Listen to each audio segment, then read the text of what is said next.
Hello, welcome. Today we've got the topic how to flare safe. So I want to give you my best tips. We've got now the product for more than a year in the market. We've been developing it for more than 10 years and we've got a lot of experience how to fly safe. So first of all, if you go for our homepage goflare.com, then you've got the Academy. If you go here on top to Academy, there we've got a lot of videos that explaining you how the system works, the basics about the system and how you fly it and so on. And you can go for the YouTube channel. You can take an abo from the YouTube channel and always get informed if there's coming any new update. And we give you the basics tips about the product. When you've done that, you can also look for a partner map. Or at our partner map, we've got a lot of pro partners worldwide. It's continuously slowly increasing. We're a bit picky with them. And for people who can introduce you to the system and wherever you come from, paragliding, hang gliding, kite surfing, or nothing before, they give you the right tips how you can go flaring in the most safest possible way. Usually we always recommend that you have a paragliding license because that's the best basic. Then you know the skills about flying. If you have paragliding experience, it's also a big help. If you're a talented kite surfer, if you maybe fly already with your kite, then the Moustache is a bit like a kite, just with 0 meter lines. So the adaptation doesn't take too long, but it's quite important to have the basic information. And we also always recommend not to fly into turbulent wind because turbulent wind is for flying always quite dangerous, and we want that you start in a safe way. So have a good environment with constant wind, and first do a lot of ground handling. Learn the basics. I'll show you here some videos what you can do with the ground handling to get used to the system, to know it. And after you've done the ground handling, you slowly can go up in the air.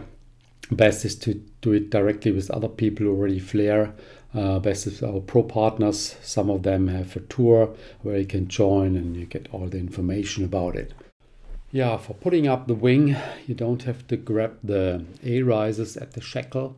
You can grab it a lot further down, pull it where the A splits from the B and just pull A few centimeters more than B. Then you can pull it up easy. You only have to make long arms that called depower or speed up the wing, and it comes up above your head.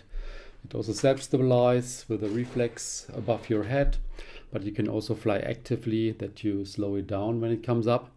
For sure, as you sheet in the handles, you generate some lift. So it's like on a paraglider, better that you don't pull too hard on the A risers.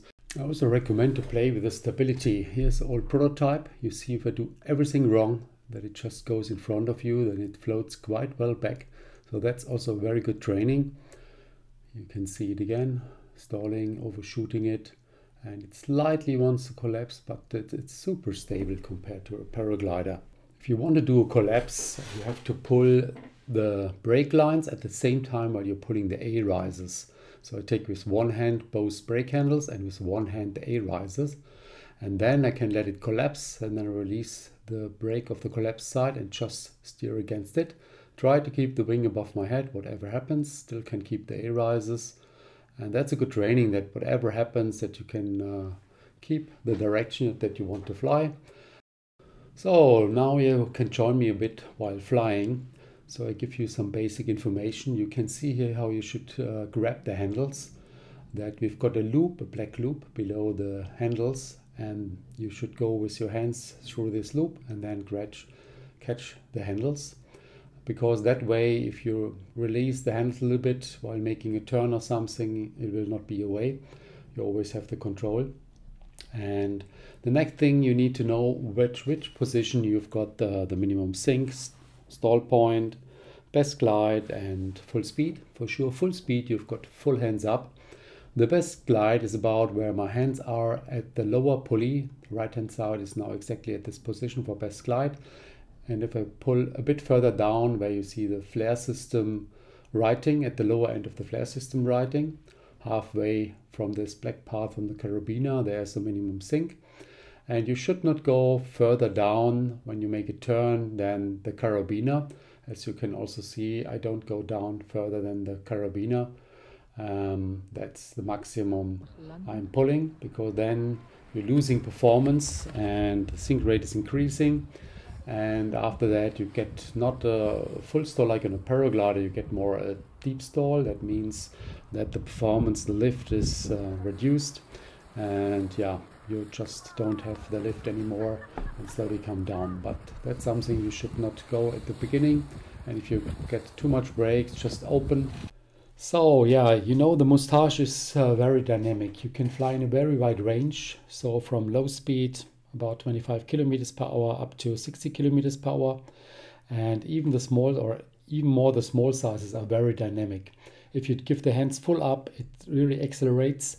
And when you sheet in, it shoots up again. So, and to get this dynamic under control, you need a lot of hours on the Moustache, and don't get too overexcited too fast.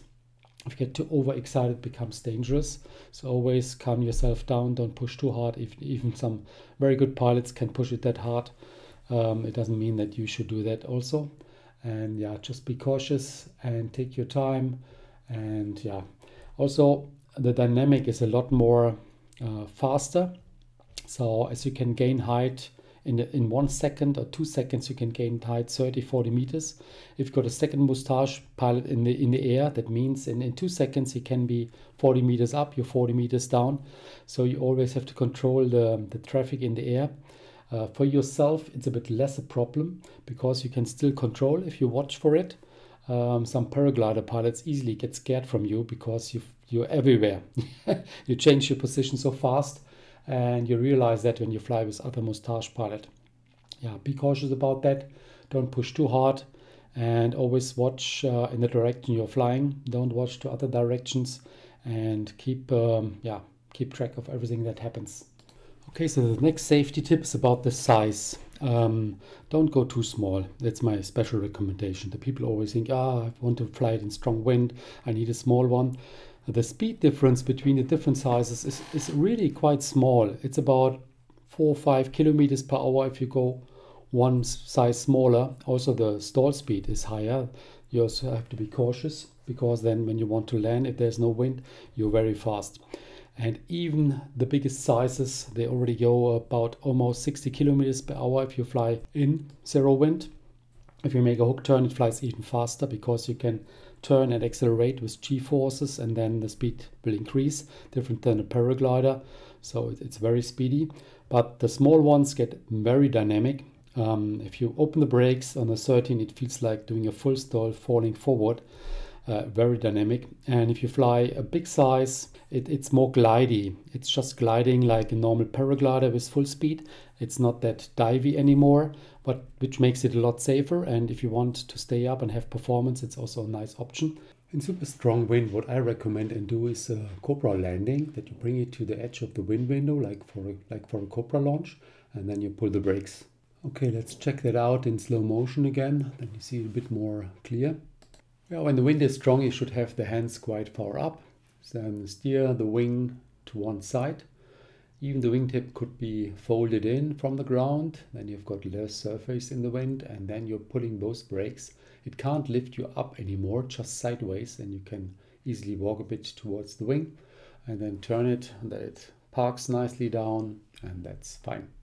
Okay, I hope this helps to even land in strong wind, but definitely don't fly the wing in too strong wind. Launching can be very dangerous, especially on not soft hills like sand or something. If it's rocky or something, only fly or take off, especially in the beginning, at about 25 kilometers per hour. And when you get more experience, you can fly in stronger wind. Here you see some videos when the people get blown backwards with paragliders. So then you need to know what you're doing, even the Moustache. I mean, the advantage is it's a lot easier to access the speed. And with a paraglider, you have to grab your speed bar, and if you don't get it, then you get blown backwards. And when you accelerate a paraglider, it's not as stable as Moustache, so you're also a bit more in danger than with the Moustache.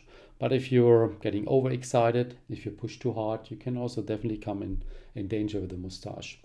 All right, enjoy flaring and enjoy your life. Hope to see you somewhere on the beach, in the air. Bye bye.